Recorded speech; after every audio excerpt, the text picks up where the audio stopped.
asking you.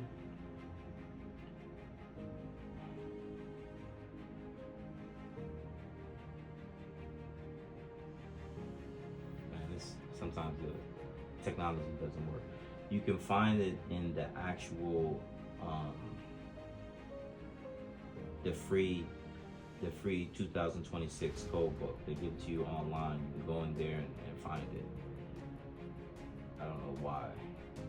Computers have, I mean, these are bugs that you have to work out, you know, and that's communicating with the artificial intelligence. Mind you,